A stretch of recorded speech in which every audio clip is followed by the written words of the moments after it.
یہ جو حدیث میں پیش کرنے جا رہا ہوں یہ خاص سیدنا ابو ہریرہ رضی اللہ تعالیٰ عنہ کو مخاطب کر کے میرے آقا صلی اللہ علیہ وسلم نے فرمائی تھی۔ اللہ کے حبیب صلی اللہ علیہ وآلہ وسلم نے حضرت ابو ہریرہ رضی اللہ تعالیٰ سے فرمایا، اے ابو ہریرہ،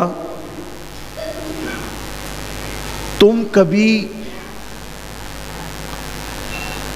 نماز جمعہ کو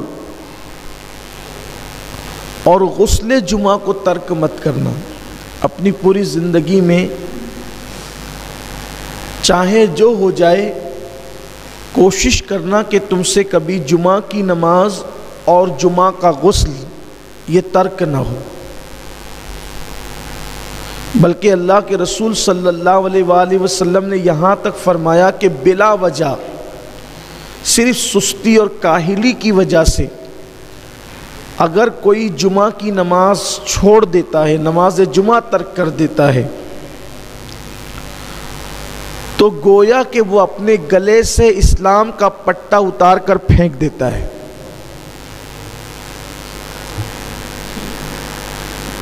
اس لیے جمعہ کی نماز کبھی ترک نہیں کرنا۔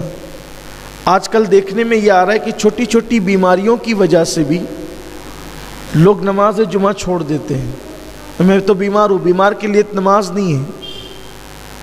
اول تو نماز مرے دم تک ہے۔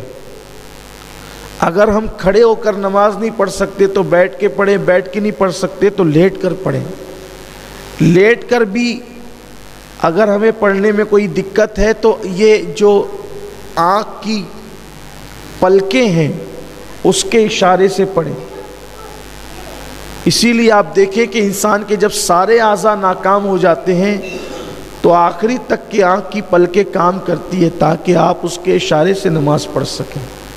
چھوٹی چھوٹی چیزوں میں لوگ نماز جمعہ کو چھوڑ رہے ہیں، اور یہ چیز بھی بڑی بھیانک ہے کہ جمعہ کی نماز کے لیے مسلمانوں پر یہ لازم اور واجب ہے کہ جب اذان جمعہ ہو، اذا نودی للصلاۃ من یوم الجمعہ فاسعوا الی ذکر اللہ وذروا البیع، کہ جب تم اذان جمعہ سنو، تمہارے کانوں میں جمعہ کی اذان پہنچے تو اپنے کاروبار کو بند کر دو اور اللہ کے ذکر کے لیے مسجدوں کی طرف دوڑ پڑو۔ جمعہ کے دن حکم ہے کہ آپ جس مسجد سے جمعہ کی نماز پڑھنا چاہتے ہیں، جس مسجد میں پڑھنا چاہتے ہیں، اگر اس مسجد کی اذان کا وقت ہو جائے تو آپ کو اس وقت کاروبار چھوڑ دینا لازمی ہے۔ یہ جو خطبے تک لوگ آتے رہتے ہیں نا، یہ بدترین بدعت ہے۔ دور رسالت میں ایسا نہیں تھا، اور قرآن کا حکم یہی ہے کہ جب اذان جمعہ سنو سب چھوڑ کر کے مسجد کی طرف دوڑ پڑو اللہ کے ذکر کے لیے۔ تو سیدنا ابو ہریرہ رضی اللہ تعالیٰ عنہ سے میرے آقا صلی اللہ علیہ وسلم نے فرمایا کہ غسل جمعہ کبھی ترک نہیں کرنا اور نماز جمعہ کبھی ترک نہیں کرنا۔ لقمان حکیم نے بھی اپنے بیٹے کو کہا تھا کہ بیٹا کبھی جمعہ کا غسل نہیں چھوڑنا۔ یہاں تک روایتوں میں آیا کہ جو مسلسل غسل جمعہ کرتا ہے اللہ اسے 70 بیماریوں سے اور بلاؤں سے محفوظ فرماتا ہے۔ اور حدیث پاک میں یہ بھی آیا ہے کہ جمعہ کا جس نے احترام کیا، جس نے جمعہ کی تعظیم کی، اور شب جمعہ میں جس نے سنت مصطفیٰ کے مطابق وظیفہ زوجیت ادا کیا اور پھر اس نے غسل کیا اور خوشبو لگا کر وہ مسجد کی طرف چلا، تو ہر قطرے کے بدلے میں اللہ تعالیٰ اسے 1 سال کی عبادت کا ثواب عطا فرماتا ہے۔ اور جب وہ مسجد میں آیا اور لوگوں کی کاندھوں کو اس نے نہیں پھلانگا، حدیث پاک ہے کہ مسجد میں آیا لوگوں کے کاندھوں کو نہیں پھلانگا۔ لوگوں کے کاندھوں کو نہیں پھلانگے کا مطلب یہ ہے کہ لوگ بعد میں آتے ہیں اور آگے آگے گھسنے کی کوشش کرتے ہیں، یہ بھی منع کیا گیا ہے۔ بلکہ اللہ کے رسول صلی اللہ علیہ وآلہ وسلم نے سیدنا ابو ہریرہ سے ایک دن فرمایا، اے ابو ہریرہ کیا تم نے جمعہ کی نماز نہیں پڑھی؟ حضرت ابو ہریرہ نے عرض کی، یا رسول اللہ میرے ماں باپ آپ پہ قربان، میں نے تو جمعہ آپ کی اقتدا میں آپ کے پیچھے پڑھا ہے۔ پھر سرکار علیہ السلام نے فرمایا ابو ہریرہ کیا تم نے جمعہ کی نماز نہیں پڑھی؟ پھر اس کی حضور میں نے تو آپ کی اقتدا میں جمعہ پڑھی۔ پھر اللہ کے رسول صلی اللہ علیہ وآلہ وسلم نے فرمایا اے ابو ہریرہ کیا تم نے جمعہ کی نماز نہیں پڑھی؟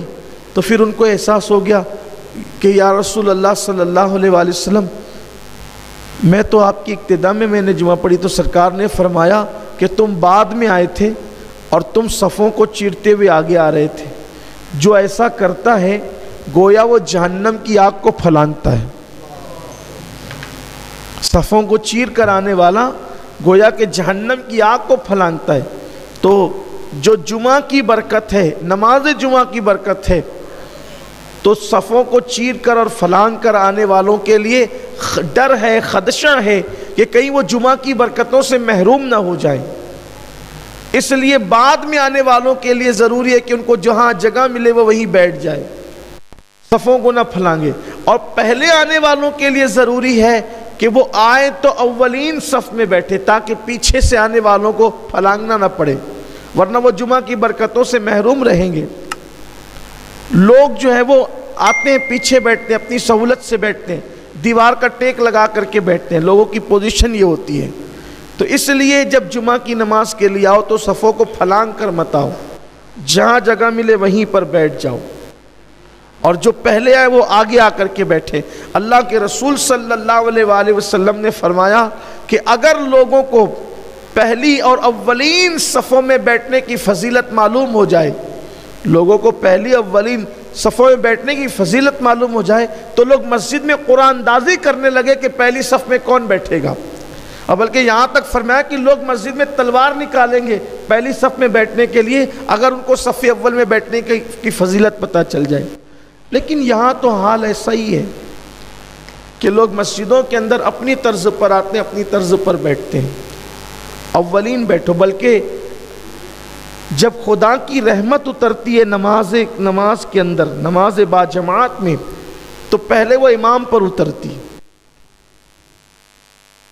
سب سے پہلے اللہ کی رحمت حالت نماز میں جو اترتی وہ امام پر اترتی ہے، پھر جو صف امام کے قریب ہوتی ہے اس پر اترتی، پھر جو اس صف سے قریب ہوتی ہے اس پر اترتی، پھر جو اس کے قریب ہوتی ہے اس پر اترتی، یعنی الگ ترتیب۔ اسی لیے صف اول میں نماز پڑھنا یا اولین صفوں میں نماز پڑھنا یہ بہت برکت کی چیز ہے۔ میرے چینل کو لائک کریں، شیئر کریں اور سبسکرائب کریں، گھنٹی ضرور دبائیں تاکہ آنے والی کوئی ویڈیو ترنت آپ تک پہلے پہنچے۔